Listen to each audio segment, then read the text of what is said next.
Saskatchewan, 1923. There are people who arrive in a town the way a storm does, announcing themselves, taking up space, demanding to be noticed. Harriet Voss was not one of them. She arrived on a Wednesday morning in late October on the Canadian National Railway, stepped off the train at Morley Creek with a single canvas bag and the careful expression of a woman who has learned not to show too much too soon. She was 24 years old. She looked younger than that and felt considerably older.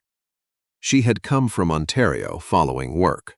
There had been a letter from her cousin in February. "Come west," it said. "There is a teaching position.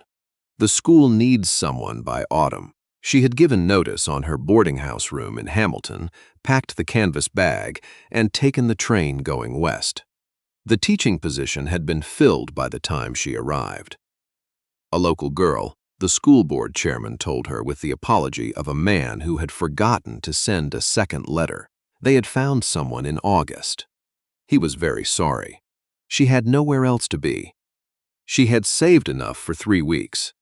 She sat on the bench outside the Morley Creek post office on a Wednesday morning in October and did the arithmetic of a life that had run out of certainty. It was then that a girl of about 7 came and sat down beside her on the bench without asking. Not next to her exactly, close enough to be companionable. She had mud on her boots and a serious expression and a half-eaten biscuit she appeared to be saving for later.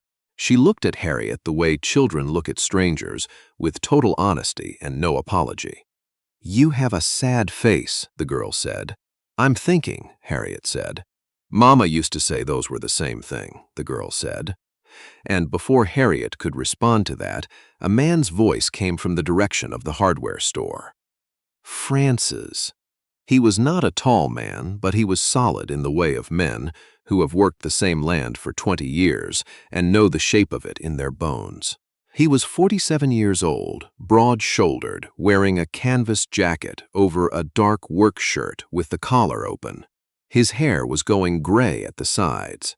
He had the look of someone who had forgotten to be tired because there wasn't time for it. He had a box of hardware under one arm and a frown on his face that softened the moment Francis looked up at him untroubled. "She has a sad face," Francis told him by way of explanation. "I was keeping her company." The man looked at Harriet. Not long, just enough.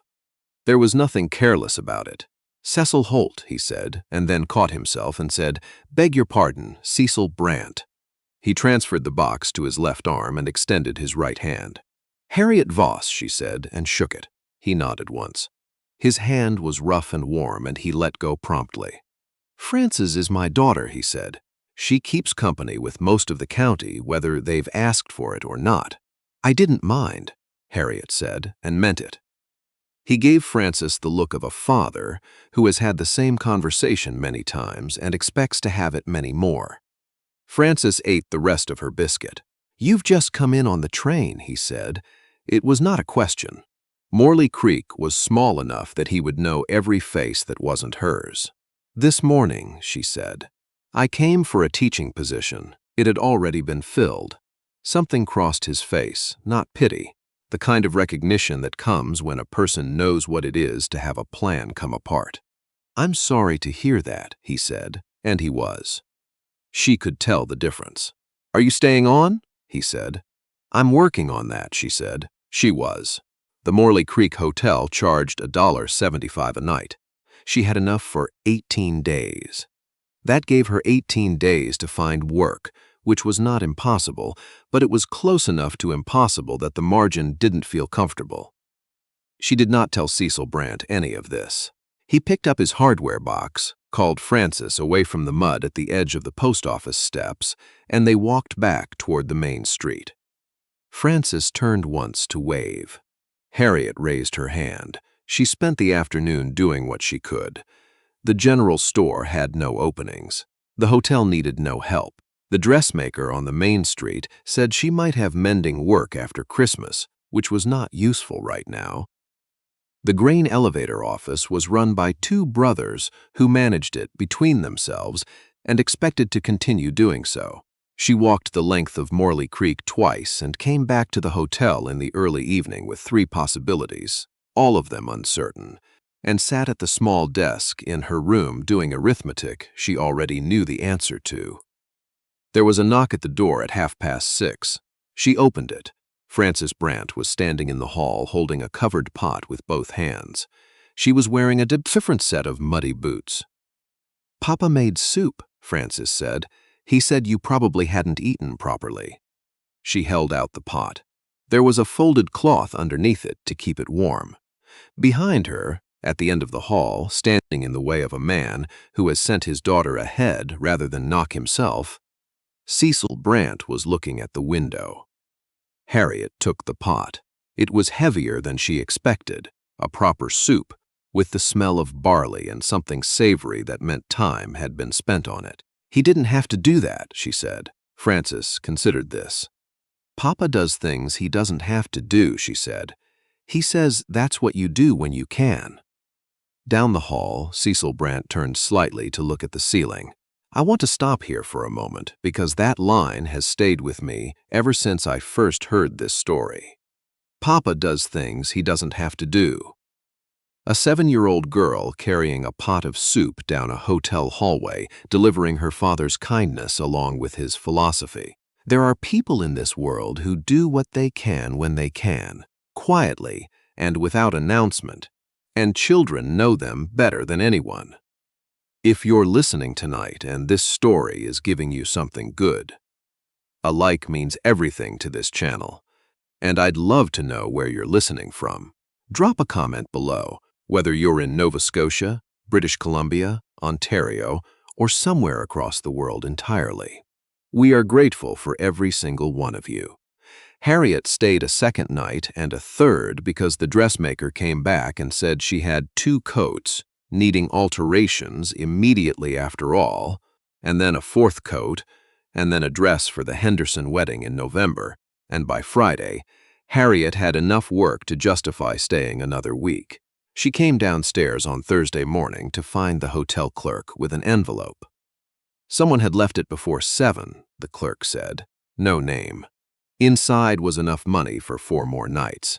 She found Cecil at the feed co-op on Thursday afternoon. He was loading bags of oats onto a flat cart and did not stop when she walked in. "You didn't have to do that," she said. "I know," he said. "I'll pay you back. You don't need to." "I will anyway," she said. He stopped then, put down the bag he was holding and looked at her the way a man looks when he's deciding whether to argue. He decided not to. "All right," he said. "You will." It was not dismissal. It was something more careful than that. The recognition of a woman who had said she would do a thing and meant it, and a man who understood the difference between being helped and being managed. She worked for the dressmaker Thursday through Saturday. She was fast, and her seams were true, and by Saturday afternoon Mrs. Hollingsworth had offered her regular work through November at minimum, and possibly through spring. Cecil came by the dressmaker's shop on Saturday with Frances. He said he had an errand on that street. The dressmaker's shop was not on the way to anything he had mentioned. Frances told Harriet while her father talked to Mrs. Hollingsworth that she had asked at breakfast whether the lady from the train was going to stay in Morley Creek. "What did he say?" Harriet asked. Frances thought about it with the seriousness she brought to most questions. "He said he didn't know," she said, "but he said it the way he says things when he hopes something." She went back to examining a spool of ribbon on the dressmaker's counter with the serenity of a child who has said what she came to say. On Sunday, Cecil brought Frances to the church on the corner of Garnet and Main, and Harriet, who had gone alone, found them 3 rows ahead. After the service, Cecil introduced her to Reverend Aldcroft and the Whitaker family, and the woman who ran the post office, all with the ease of a man who had decided something without making a statement about it. They walked back along the main street, all 3 of them, in the way that happens when no one has arranged it and everyone accepts it anyway. Frances walked beside Harriet.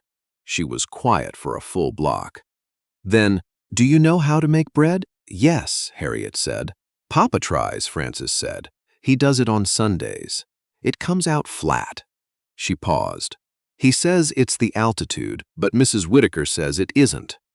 Harriet looked at Cecil, who was walking ahead and had either not heard this or had committed to an impressive performance of not having heard it.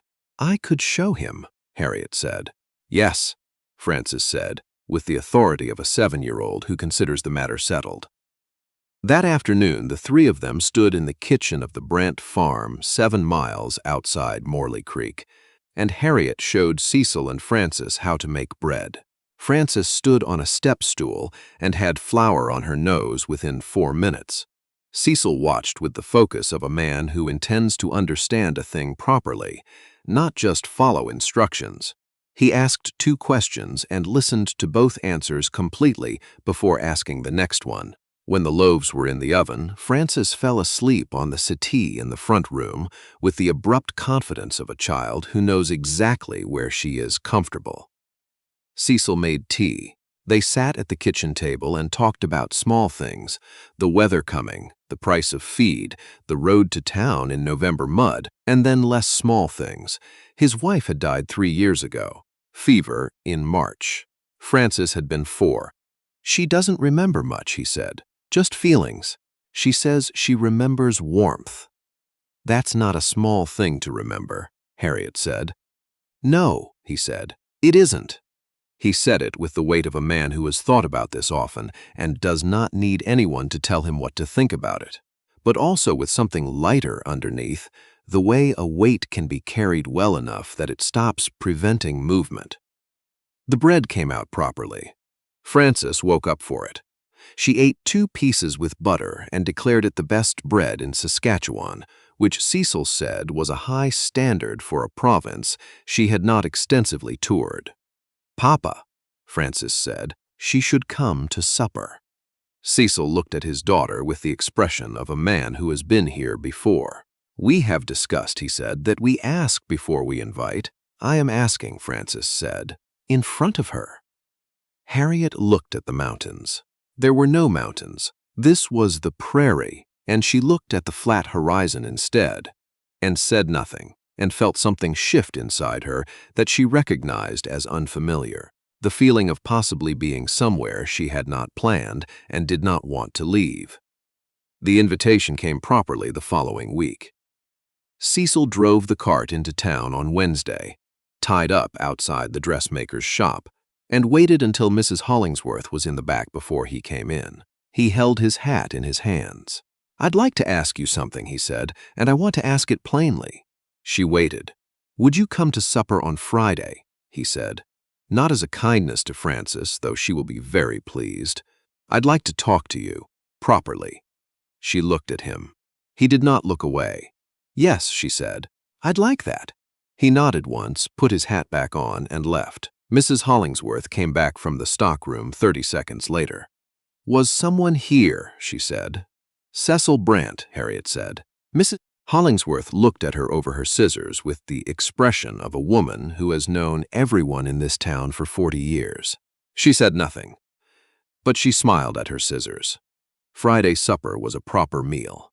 Cecil cooked without ceremony: roast chicken, root vegetables, bread that was noticeably better than whatever he had been making before, and Frances sat across from Harriet and provided a detailed account of the week's events at school, the behavior of the farm dogs, the color of the sunset on Tuesday, and her considered opinion that the creek on the south pasture was getting ready to freeze.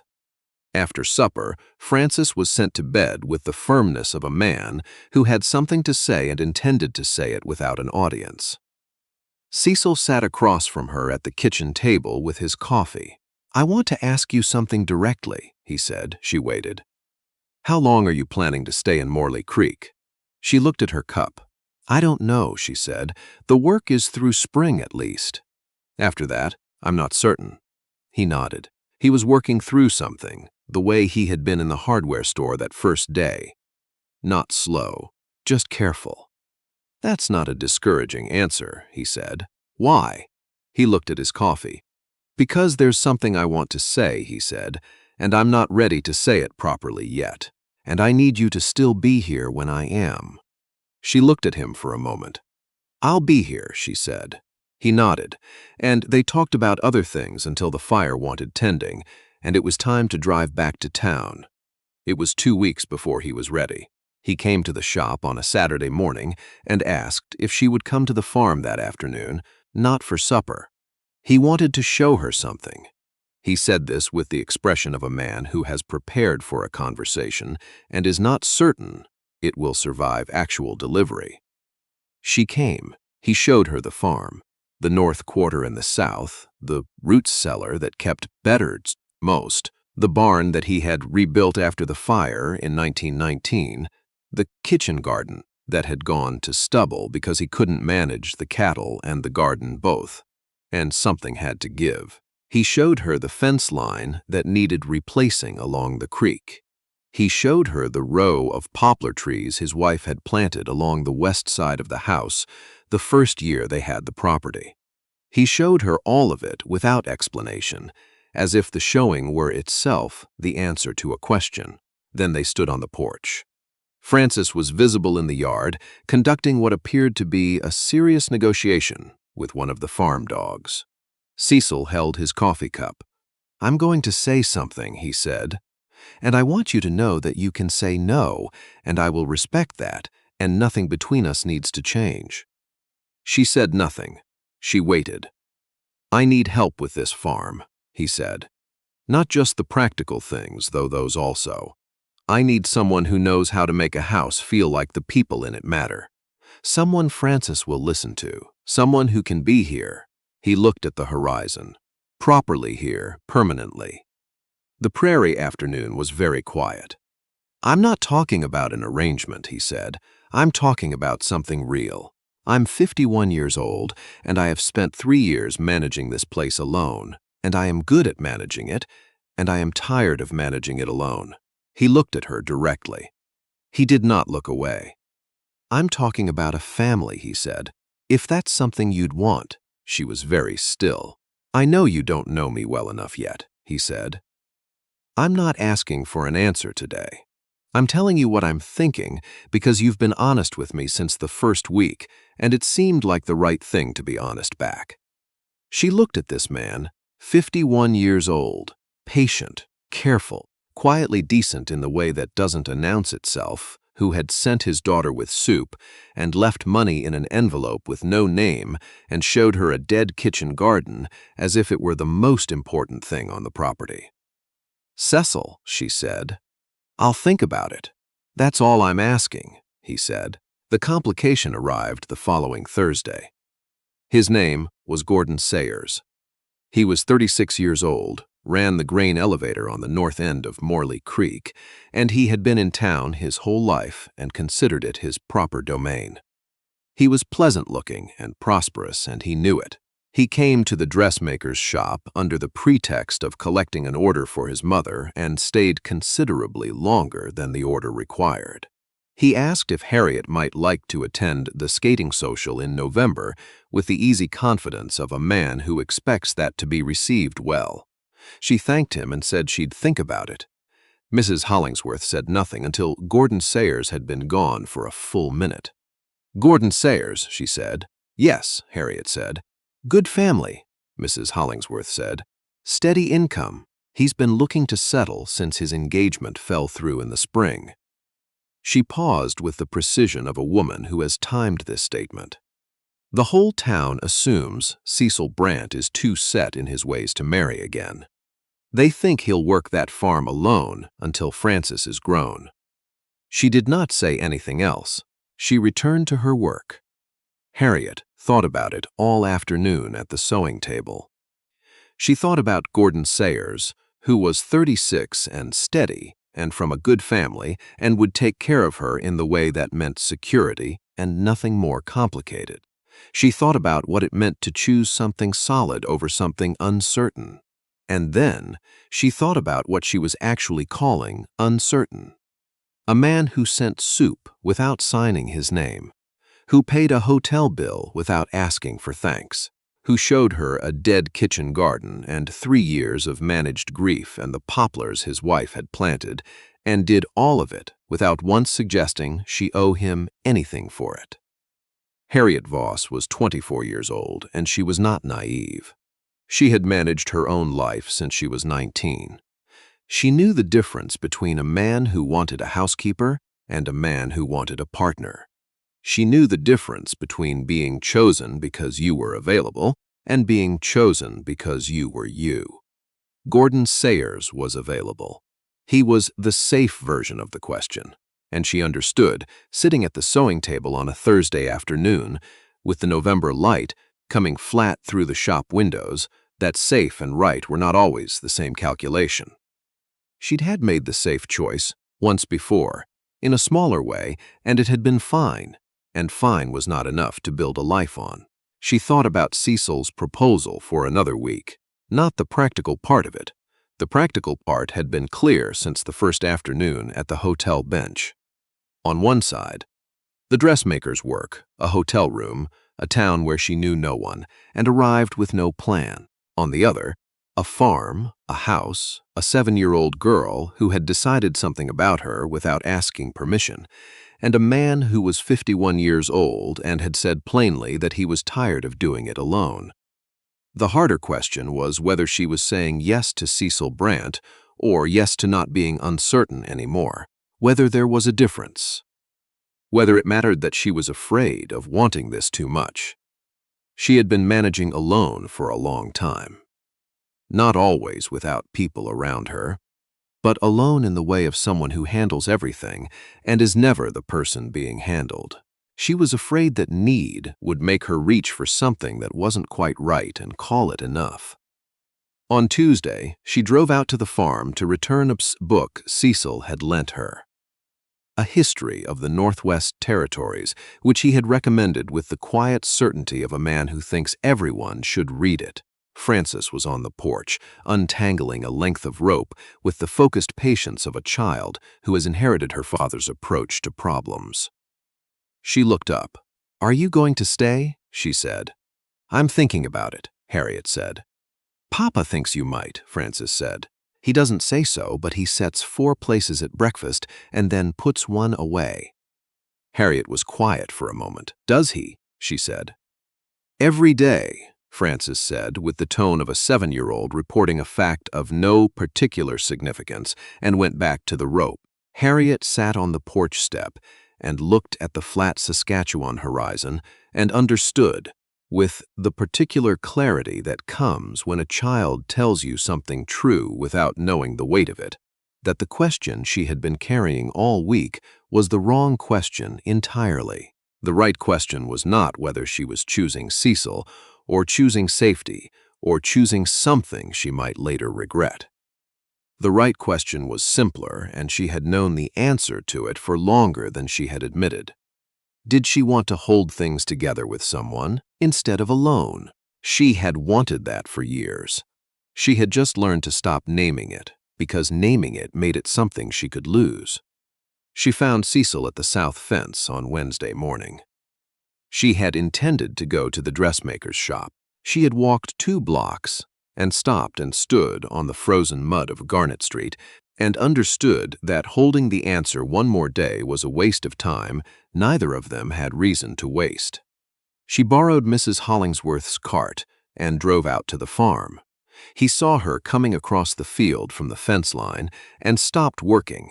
He stood and waited in the way of a man who has decided not to assume anything and is prepared for whatever arrives. She stopped on the other side of the fence.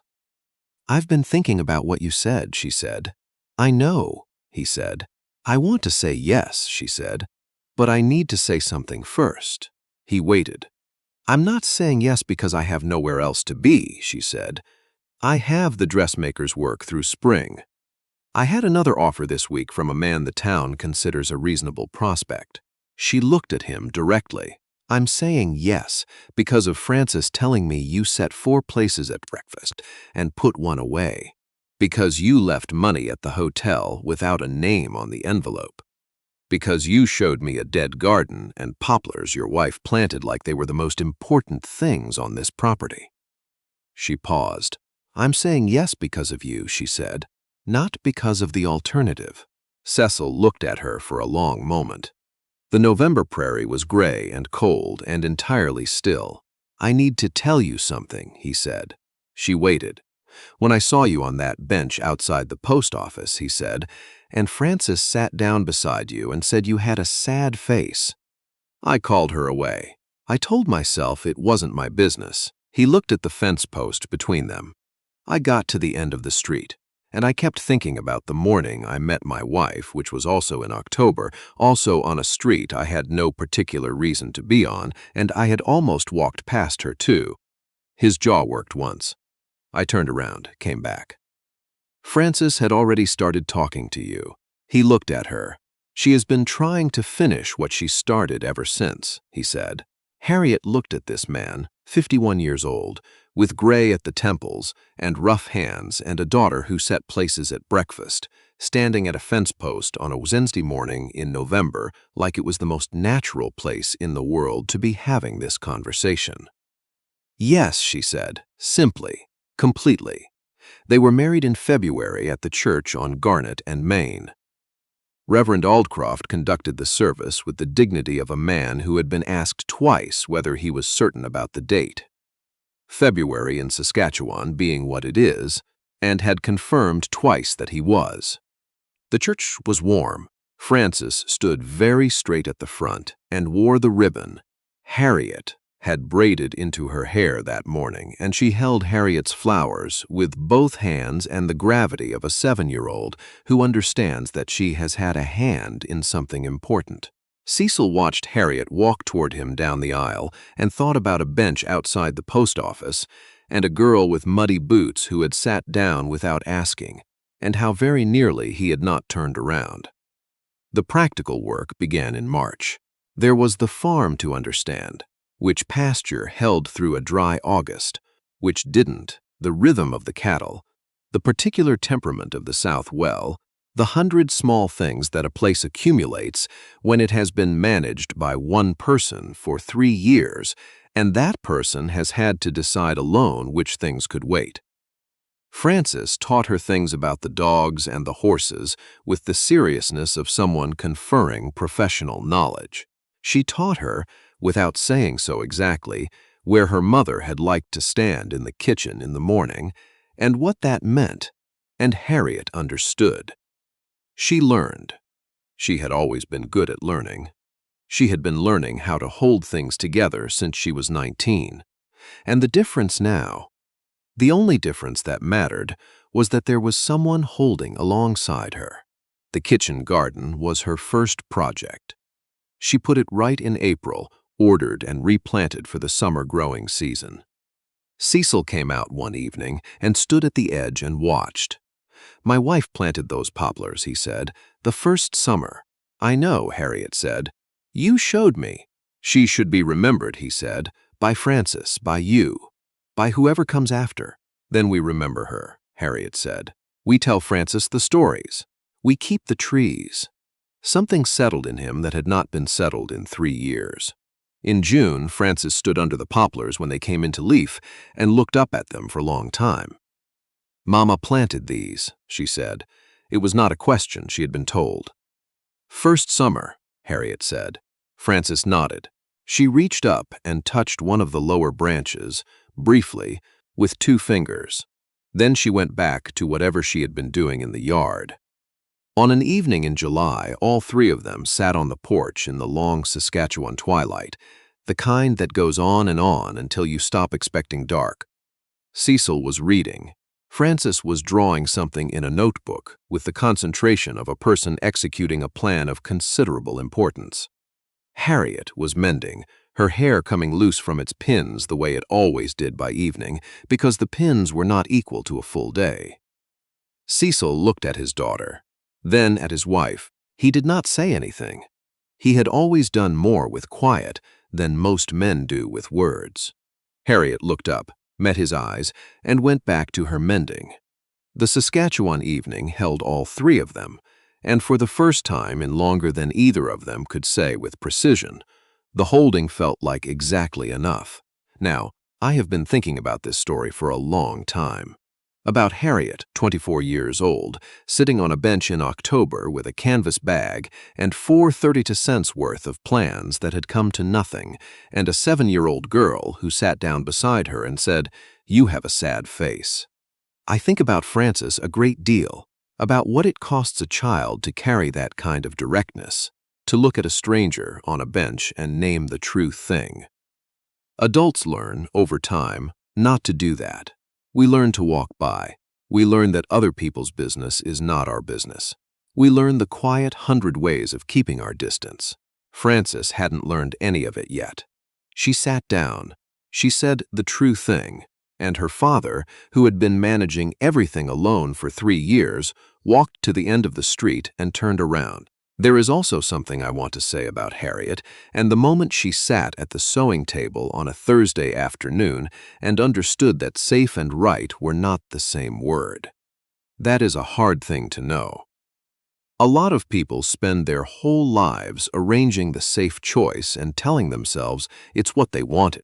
She was 24 years old, in a town where she knew no one, with no plan and not much time, and she still chose the right thing over the easy thing.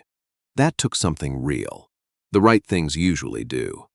Thank you for riding with me today, wherever you are, whether you're in the prairies or the mountains or somewhere the snow has already come early.